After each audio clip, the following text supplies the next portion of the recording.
세상에는 여러 통치자들이 있습니다. 많은 왕들이 있고 또 역사적으로 많은 왕들이 있어 왔죠.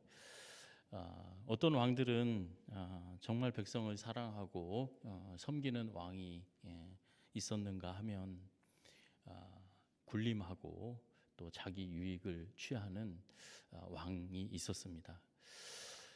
그리고 정말 백성들을 편하고 행복하게 바른 길로 인도하는 사람이 왕이 있었는가 하면 많은 사람들이 백성들이 근심하고 또 안 좋게 되는 나라 모양이 안 좋게 되어지는 방향으로 인도하는 왕도 있었습니다.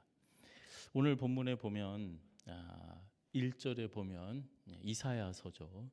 보라, 장차 한 왕이 공의로 통치할 것이다. 제가 이렇게 계산을 해보니까 박정희 대통령 이후에 우리는 임기가 정해져 있기 때문에 한 10분 정도 대통령이 바뀌시고 있더라고요. 근데 이사야 선지자가 사역을 감당할 때는 4왕이 있었습니다. 우시야, 요담, 아하스, 히스기야. 그 중에서도 아하스, 히스기야 왕 때에 이제 많은 분량을 차지하고 있는데 오늘 본문의 배경은 아하스 왕 때를 배경으로 하고 있습니다. 아하스 왕 때의 그 배경이 어땠느냐? 우리나라의 그 북한 있잖아요. 참 비슷합니다. 이스라엘은 남유다 북이스라엘로 갈려진 것도 하며 그런데 아마 우리가 88 올림픽 전에 한 60, 70년대는 북한이 더 잘 살았다고 그러죠. 중공업도 그렇고 이렇게 발전소도 그렇고 돈을 더 많이 벌었다고 그럽니다. 국력이 더 강했대요. 먹고 사는 것도 그렇고. 그런데 88 올림픽을 특별히 크게 분기점이 되지는 않겠지만 지금은 많은 차이가 나죠. 근데 이때 당시에는 북이스라엘의 힘이 훨씬 셌을 때입니다. 하나님을 잘 섬긴다고 하는 남유다는 어렵고 힘들고 우상을 섬기는 북이스라엘이 힘있고 잘 살았다. 그런데 이제 이 아하스 왕에 대해서 역대하 또 열왕기하 그리고 이사야서에 보면은 그 내용이 나오는데 이 아하스 왕에 대해서 이야기를 하는데 이사야서에 보면은 이렇게 얘기를 합니다. 이사야 7장인데요.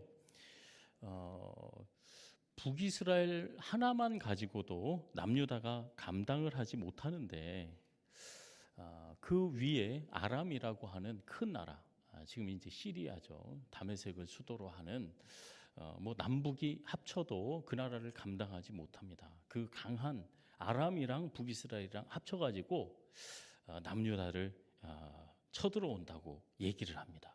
그러니까 이 남유다에서 사람들이 그 아하스 왕도 그렇고 얼마나 두려워 떠는지 이렇게 표현을 합니다. 아람이 에브라임과 동맹하였다 하였으므로 왕의 마음과 그의 백성의 마음이 숲이 바람의 흔들림과 같이 흔들렸다. 그 마음이 불안하고 근심되고 걱정되고 평안함을 잊었다는 거예요. 두려워 덜덜 떠는 거죠. 숲이 바람의 흔들림과 같이 흔들렸다. 아니나 다를까 이제 북이스라엘과 아람 연합군이 쳐들어옵니다. 그 쳐들어온 결과를 역대하 28장에 보면 이렇게 표현을 합니다. 수많은 무리들을 이제 다메섹으로 아람의 수도죠. 이제 노예로 끌고 가고 형제 나라였던 북이스라엘에는 이렇게 표현을 해요. 하루에 유다에서 전쟁이 일어났는데 북이스라엘 왕 베가가 한 하루에 12만 명의 남유다의 장정들을 죽였다. 군사들을 죽였다. 여러분 말이 12만 명이지 요즘에는 무기도 발달하고 탱크도 있고 막 미사일도 있고 많은 사람을 죽일 수 있는 무기가 있잖아요. 근데 러시아 지금 우크라이나 2년이 넘는 전쟁 가운데 얼마나 많은 사상자가 있는지 모르겠습니다. 그런데 하루에 이 전쟁에 활을 쏴서 맞춰야 되고 돌로 때려야 되고 칼로 베고 창으로 찔러 죽여야만 죽일 수 있는 이 처참한 전쟁에서 12만 명의 남유다 군사들이 장정들이 죽어나갔어요. 이게 끝이 아닙니다. 20만 명의 포로를 북이스라엘의 수도로 잡아갔다. 그 이는 그 조상들의 하나님을 버렸기 때문에 그랬다. 열왕기서에 보면은 아하스가 하나님 앞에 크게 범죄했으므로 유다를 낮추셨다, 이렇게 표현을 합니다. 이 지경에 이르니까 저와 여러분이라면 어떻겠습니까? 그냥 보통 때가 아니에요. 전쟁 때 하루에 장정 12만 명이 죽어나가고 그러면 유다 집안, 유다 그 집집마다 전국에 아마 장송곡이 울려 퍼졌을 거예요. 군대가 나간 내 아들이, 우리 아버지가 죽어서 집집마다 20만 명이 포로로 끌려가요. 이모가 끌려가고 고모가 끌려가고 할아버지가 끌려가고 손자가 끌려가고 눈물 바다가 됐겠죠. 그것으로 끝나겠어요?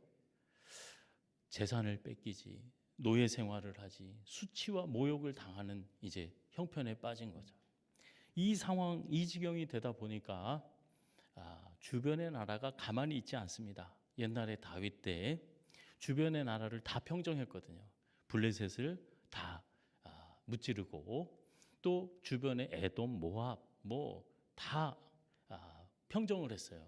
그런데 북쪽에서는 북이스라엘과 아람이 합쳐서 쳐들어 내려오지, 서쪽으로는 그동안에 꼼짝도 못하던 에돔이, 벌벌벌 떨던 에돔이 우리 경계를 넘어와서, 남유다 경계를 넘어와서 약탈해 가고, 블레셋 같은 경우는 동쪽이거든요. 이 해안가에 동쪽에서는 또 쳐들어와 가지고 어떻게 하느냐, 아주 내 땅에 들어와서 삽니다. 이게 내 땅이라고. 그래서 주인을 쫓아내고 내가 예전에 농사 짓고 내가 집 짓고 살던 집에 자기들이 들어와서 사는 거예요. 그리고 자기가 주인 행세를 하는 거예요. 옛날에는 조공 바치던 사람들이, 그러니까 이 남유다는 동네 북이 된 거예요. 이리 채이고 저리 채이고. 그러니까 더 큰 아수르한테 손을 내밉니다. 저 중국 너머에 러시아 뭐 치자면 그런 거죠. 그거보다 더 큰 아수르한테 이 아하스가 이렇게 했다고 합니다. 왕궁의 모든 재산, 그리고 성전의 모든 기물, 금은 보화, 그리고 백성의 지도자들의 재산을 다 거두어 가지고 아수르 왕한테 갖다 바쳤어요. 이렇게 얘기했습니다. 아하스 왕이 아수르 왕에게 사람을 보내어 도와주기를 구하였다. 그래서 온 재산 다 갖다 바쳤어요. 그런데 아수르 왕 티글랏 빌레셀이 그에게 이르러 돕지 아니하고 도리어 그를 공격하였다. 야, 배신도 이런 배신이 어디 있습니까? 돈을 다 갖다 바쳤는데 나를 구원해 주세요 그럽니다. 나를 도와주세요. 우리가 이런 딱한 처지가 됐습니다. 당신이 도와줘야만 우리가 살겠습니다. 사실은 이때 그 대외 외교 정세는 아수르가 막 커지니까 뒤에서 저 밑에 남쪽에서 애굽이, 이집트가 그 주변 나라들을 살살 꼬십니다. 내가 뒤에 다 대줄게. 그리고 도와줄게. 그러니까 저 아수르 가서 막자. 내가 다 도와줄게. 걱정하지 마. 그래서 그 편에 아람과 북이스라엘, 그리고 주변의 작은 족속들이 이제 합류를 한 거예요. 그때 아하스는 그 연합에 들어가지를 않았어요. 그래서 북이스라엘이랑 아람의 침입을 받았던 거거든요. 그런데 아수르한테 배신을 당해 또 형제 나라 북이스라엘이 하루에 12만 명 죽이고 20만 명을 잡아가, 그리고 옆에 있는 자질구레한, 예전에는 한 주먹거리도 안 되는 것들이 들어와 가지고 주인 행세를 하고 나를 아주 아프고 고통스럽게 해요. 이제 동서 북 다 믿을 데가 없어요. 믿을 데는 어디 하나 있습니까? 두리번거리고 보니까 남쪽밖에 없는 거예요. 남쪽에는 누가 있어요? 애굽이 있는 거예요. 그 애굽한테 도움을 청할 때 이제 이사야서 30장, 31장이 애굽에게 도움을 청하는 그 모습을 보고 하나님께서 하시는 말씀을 하고 있습니다. 아하스 왕이 이렇게 힘들고 곤고할 때 하나님 앞에 범죄를 저질렀다 이렇게 얘기합니다. 아수르 왕에게 재산을 다 주었는데 유익이 없었다. 그런데 30장에 보면 이렇게 얘기합니다. 1절에 보면은 많은 계획을 세우는 거예요. 기기묘묘한 묘수를 생각해내는 겁니다. 이렇게 하면 잘 될 거야. 이렇게 하면 잘 될 거지. 그리고 또 바로의 세력 안에서 스스로 강하게 하려고 한다. 그러니까 나를 도와줄 사람이 누구일까? 나를 안전하게 그리고 나를 지키고 보호할 사람, 나에게 평강을 주고 나 잘되게 지키고 보호하고 또 복을 줄 나라가 어디인가 선택을 할 때 바로의 세력 안에서 스스로 강하게 하려고 온갖 계획을 다 부리고 모든 계획을 다 짜내고 수단과 방법을 동원하는 거예요. 살아남기 위해서, 잘 되기 위해서. 그리고 맹약을 했다. 약속을 하는데 그냥 맹약을 하는 거예요. 아수르랑 맹약을 하고 전 재산 갖다 바치고 맹약을 하고도 그 쓴맛을 보고도 애굽이랑 또 맹약을 하려고 하는 거예요. 이때 하나님께서 이렇게 말씀하십니다. 2절에 보면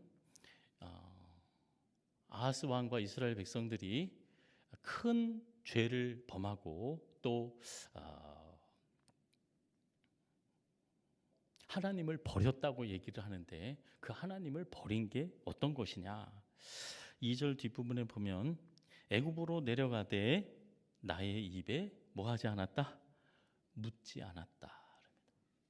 하나님은 이스라엘 백성들에게 큰 것, 전 재산, 재물을 원하는 것도 아니고 온 백성들이 큰 거, 크게 하나님 앞에 영광 돌리는 건축을 사업을 벌이는 거 원하지 않으시고 이 말씀을 하시는 거예요. 너희가 나를 버렸는데 그 버린 것 첫 번째는 이사야서 7장에 보면 여호와를 찾으라 그럽니다. 이사야 선지자를 보내서 아하스에게 여호와를 찾아라.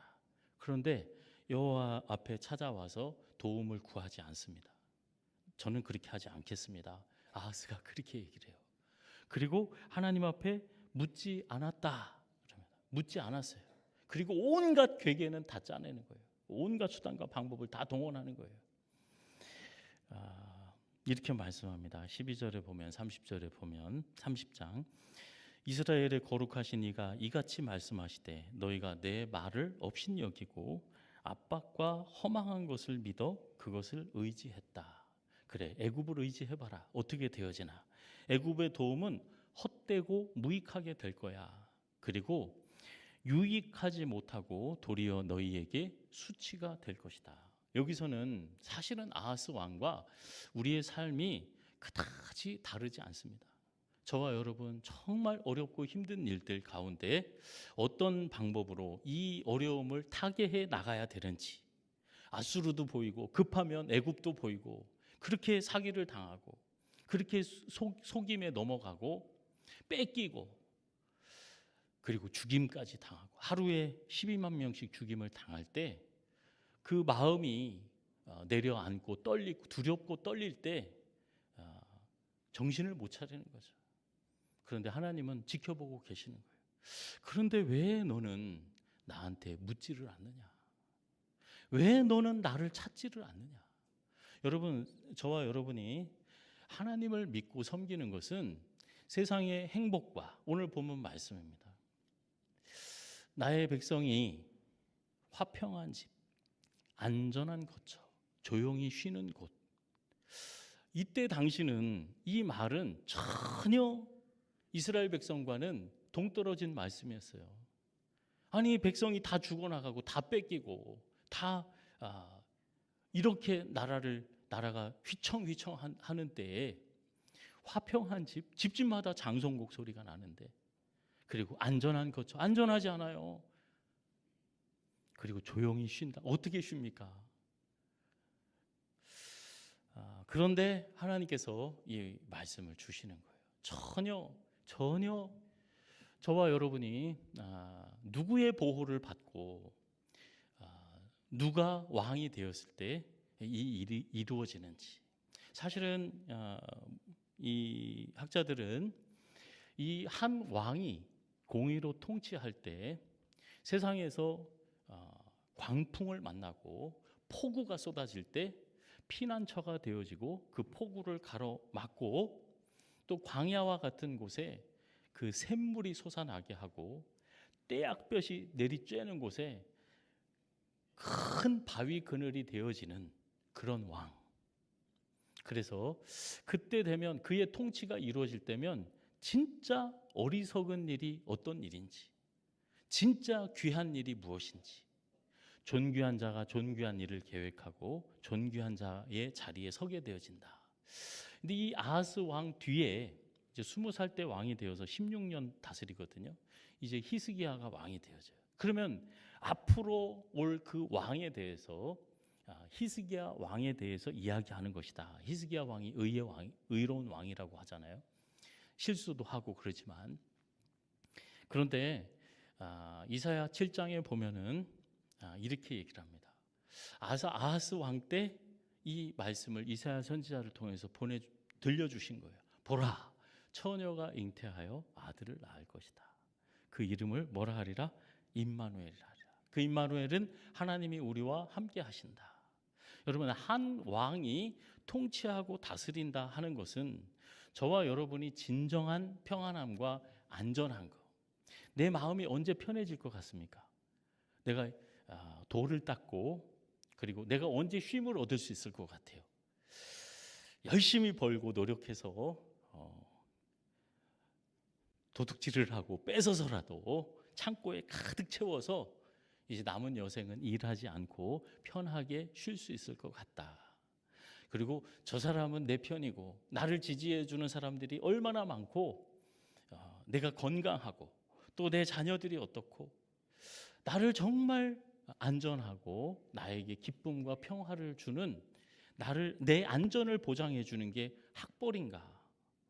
그리고 높은 지위인가? 명예인가? 다 하나님께서 말씀하시는 거죠.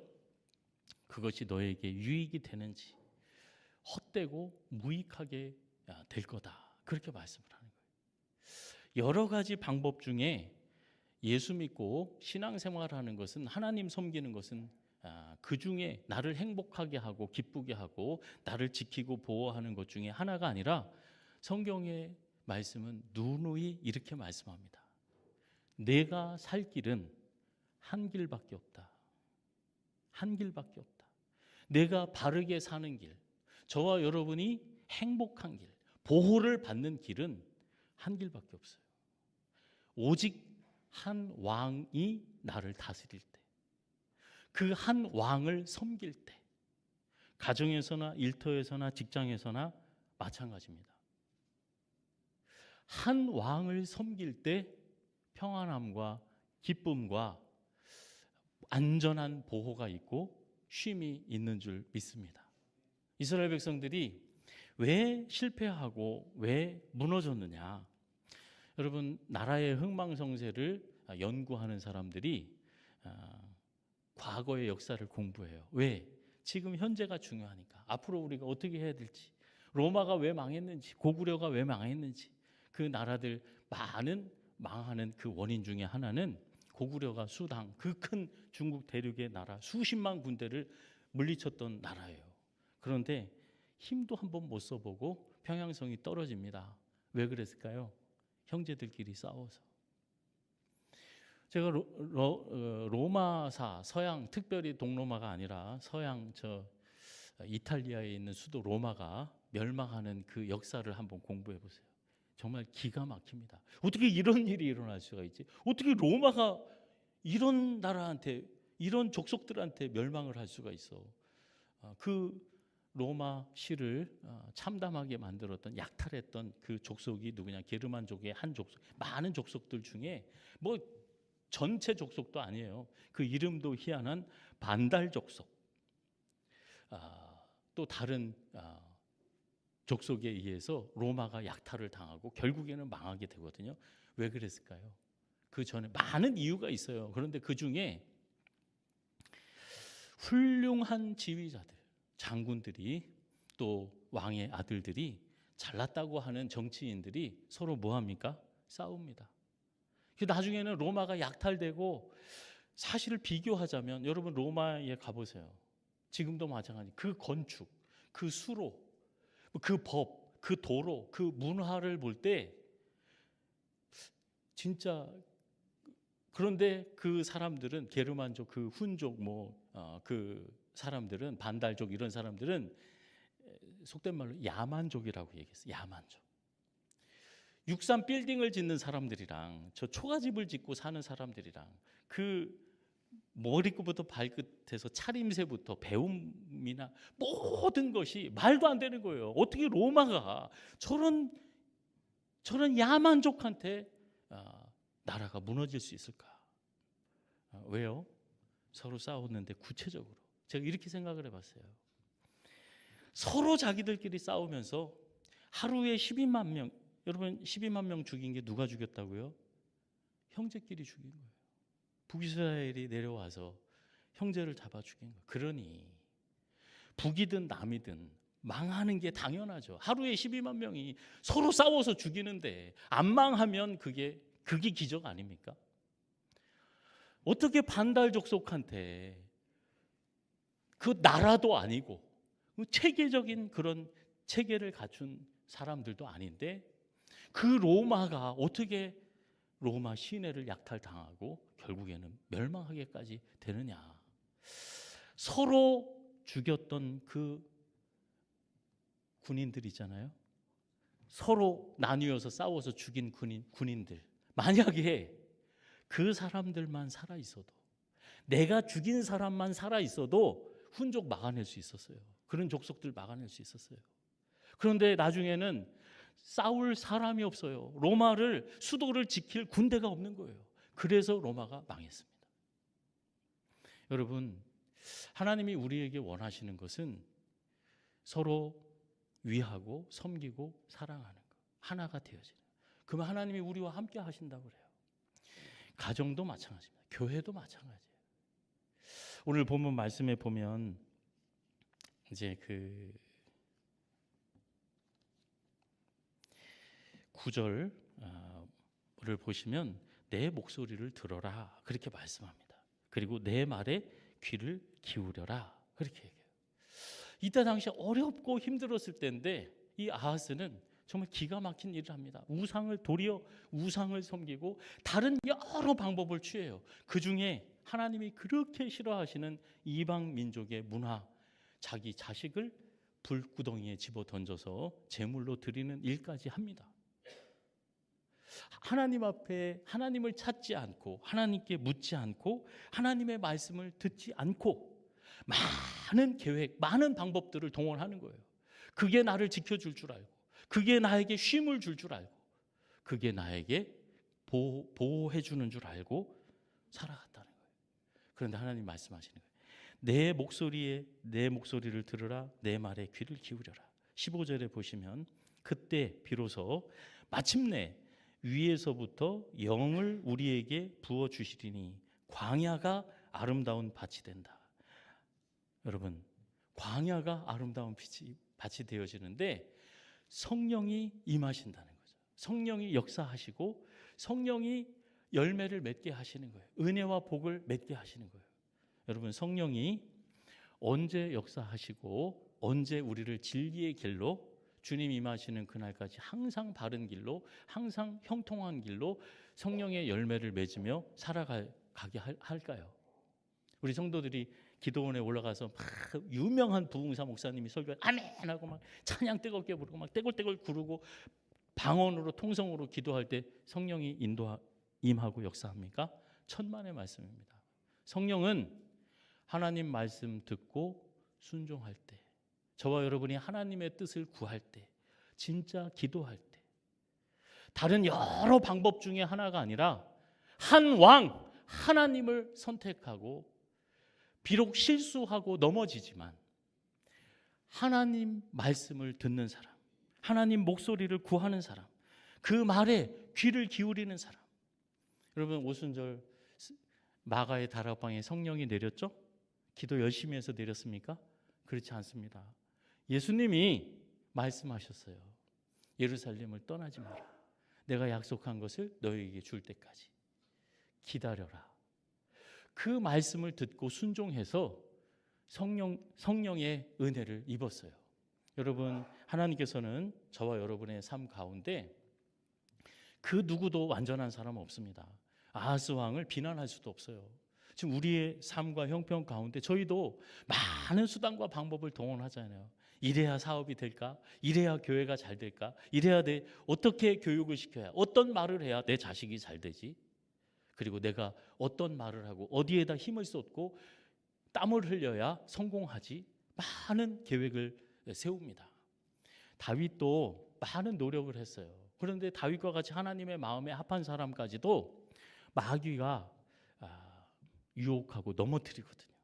마귀는 3종 세트를 항상 우리에게 적용을 합니다. 뭐 하냐면 저와 여러분이 왕이 달라지면 왕이 하나님이 아니시고 돈이 되고 명예가 되어지고 세상에 사람이 되어지고 건강이 되어지고 뭐 이상한 세상의 것들이 왕이 되어지면 거기 가서 굽신거리는 거예요.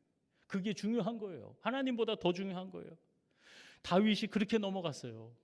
하나님 말씀을 버리고 생각과 마음 가운데 그 삶 가운데 하나님을 버렸어요. 그리고 어떻게 됐느냐? 속입니다. 처음에 속여요. 하나님을 속이고 백성들을 속입니다. 자기 자식들도 속여요. 주변 사람들을 다 속입니다. 그리고 도둑질합니다. 뺏어옵니다. 누구를 뺏어와요? 자신의 충신, 내 아내를 훔쳐오는 거예요. 뺏어오는 거예요. 그 다음에 어떻게 합니까? 죽여요. 그 남편 우리아를 바세바를 훔쳐오고 그 남편을 죽여버립니다. 여러분 이것이 이스라엘 백성들이 당한 거 아수르한테 속습니다. 그 큰 나라 우리 편 들어주면 나는 안전할 것 같았는데 네가 세상에 나가봐라. 속는 거예요. 꼴딱 속아 넘어가는 거예요. 내 형제가 나를 잡아가고 죽이는 거예요. 북이스라엘이 쳐들어와서 20만 명 포로로 잡아가고 12만 명을 하루에 죽여버리는 거예요. 속이고 빼앗고 옆에 있는 크고 작은 나라들이 이리 찝적대고 저리 찝적대고 땅도 뺏고 사람도 뺏고 재산도 뺏고 인격도 뺏고 그것도 블레셋한테 에돔한테 하찮은 것들한테 우리가 여지없이 무너지는 거예요. 그때 하나님께서 말씀하시는 겁니다. 하나님께서 그 백성에게 말씀하는 거예요. 나는 다른 큰 것 원하지 않는다. 한 왕이 다스리고 통치할 때 평안함이 있다는 거예요. 저와 여러분의 마음을 도대체 돈으로 채워서 무엇으로 가꾸어야 평안하고 안전하고 쉼이 있겠습니까? 주님이 저와 여러분의 마음을 다스리고 통치할 때 저와 여러분이 마음에 진정한 평안을 누리게 되어지는 거죠. 진짜 쉼이 있는 사람. 여러분 쉬지 못한 사람 밤 한 하루 이틀 세워보세요. 다음 날 정상적으로 살아갈 수 있나? 저와 여러분은 쉼이 있어야 되는 거예요. 정말 나는 쉬고 있나? 주님 품 안에서 그 쉼이 어디에서 비롯되어지느냐? 하나님이 나의 왕이 되실 때, 그리고 그 하나님이 나를 지키시고 보호하시고 다스리실 때, 그때 쉼이 있다는 거예요. 한 왕이 다스릴 때 내 마음이 하나님이 다스리고 있는지, 내 성품을 하나님이 다스리고 있는지, 내 인간관계를 하나님이 다스리고 나는 가정에서나 일터에서나 교회에서나 다 하나님을 찾고 하나님의 뜻을 묻고 큰 죄를 지었다는 것이 하나님을 버렸다는 것이 다른 게 아니었어요. 11조 안 내고 헌금 안 하고 착한 말로 착하고 선한 그 행동이 큰 하나님의 대공사, 하나님을 위한 성전을 안 드려드리고 그게 아니었어요. 하나님이 원하시는 것은 왜 너는 나한테 묻지를 않느냐? 왜 너에게 나는 왕이 아니라 아주 하찮은, 내 말이 귀하지 않은, 여러분 사랑하지 않는 것이 얼마나 큰 문제인지, 내가 미워하고 불신하고 불평하고 원망하는 것이 얼마나 큰 죄인지 그걸 모르게 만드는 거예요. 그리고 속아 사는 거예요. 그리고 빼앗기는 거예요. 그리고 죽임을 당하고. 만약에 아수르한테 속임을 당하기 전에 북이스라엘과 아람이 쳐들어올 때, 어렵고 힘들었을 때, 블레셋 그 아무것도 아닌 것들이 와서 들어왔을 때, 에돔이 들어왔을 때 하나님께서 이 아하스에게 바란 것이 뭘까요? 왜 너는 다른 모든 것은 다 수단과 방법을 동원하고 묘책을 간구해내고 맹약을 하고 쫓아다니는데 왜 너는 나를 찾지 않느냐? 그리고 왜 너는 내 뜻을 묻지 않느냐? 왜 너는 내 말을 듣지 않느냐? 나를 택하라고. 여러분, 저와 여러분이 가정에서나 일터에서나 교회에서나 어떤 상황, 누구를 만나든 무슨 일을 하든 저와 여러분 하나님께서 손에 검을 쥐어주기 원하세요. 하나님의 무기로 무장시키기를 원하세요. 세상에서 널브러지지 않게, 지지 않게 늘 승리할 수 있도록, 지킬 수 있도록. 그게 뭐냐? 사도 바울이 이렇게 얘기합니다. 우리에게 손에 검을 하나님이 쥐어주시는데 그 검은 뭐라고 그래요? 성령의 검. 그 성령의 검은 뭐라고요? 하나님의 말씀이다. 어떤 어려운 문제나 판단하기 어려울 때, 그때 원수들이 탁 이제 많은 적들이 있는 거예요. 그 위기를 넘어가려면은 내가 총이 있으면, 내가 칼이 있으면, 무기 없는 사람들은 덤비지를 못하잖아요. 마귀가 저와 여러분 하나도 안 무서워합니다. 사람 수 안 무서워해요. 이 IQ 안 무서워해요. 우리의 열정과 힘 하나도 안 무서워요. 마귀가 무서워하는 것은 하나님의 말씀입니다. 어떤 위기와 환난 가운데 처해 있어도 저와 여러분이 그때 생각하세요. 하나님의 말씀을 꺼내서 만지작 하는 거예요. 그러면 마귀가 무서워서 벌벌 떠는 거예요. 이게 성령의 검은 뭐냐? 하나님의 무기라는 거예요. 하나님은 그 무기를 저와 여러분의 손에 쥐어주기를 원하시는 거예요. 내 마음에 새기기를 원하시는 거예요. 그것을 잘 간직하기를 원하는 거예요. 그래야 속지 않아요, 여러분. 그래야 빼앗기지를 않아요. 그래야 죽임을 당하지 않는 거예요. 성령의 검을 가져라. 그 성령의 검은 하나님의 말씀이다. 내 목소리를 들어라. 내 말에 귀를 기울여라. 그리하면 성령이 임하여서 광야가 아름다운 밭이 될 거다. 내가 너의 왕이 되어질 때 다른 세상이 너를 휘두르는 것이 아니라, 다윗은 탐욕, 자신의 이기적인 육신의 욕망, 쾌락에 속아서 그 마귀의 종노릇하는, 세상의 종노릇하는 거예요. 똑같이 마귀가 하는 짓, 속이고 빼앗고 죽이는 일을 할 수밖에 없었어요. 저와 여러분 하나님의 말씀으로 인도함 받지 아니하면 늘 넘어지고 실수하고 다칩니다. 하나님께서는 저와 여러분을 온전해서, 완전해서, 내 마음에 들어서 하나님이 축복하시고 우리를 도와주시고 우리 편 들지 않으세요.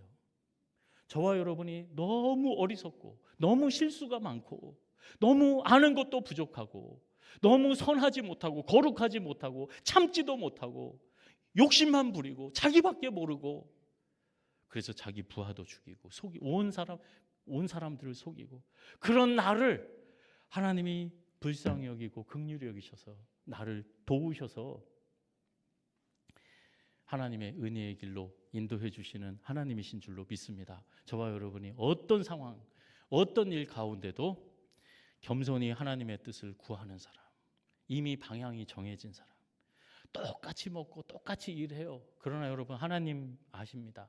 그 마음이 어디로 향해 있는지. 하나님을 사랑하고 하나님을 가까이 하고 하나님의 말씀을 구하고 그 말씀을 듣고 순종하기를 원하는 사람, 그 사람은 반드시 성령의 인도하심과 성령의 역사하심을 체험하게 될 줄로 믿습니다. 성령의 열매, 사랑하게 돼요. 그리고 평강의 열매를 맺게 되어져요. 충성하게 되어져요. 하나님 앞에 말씀 안에서 약속하신 그 모든 은혜를 어떤 어려운 환경 가운데서도 누리고 세상을 이기는 저와 여러분이 되어지기를 예수님의 이름으로 축원합니다.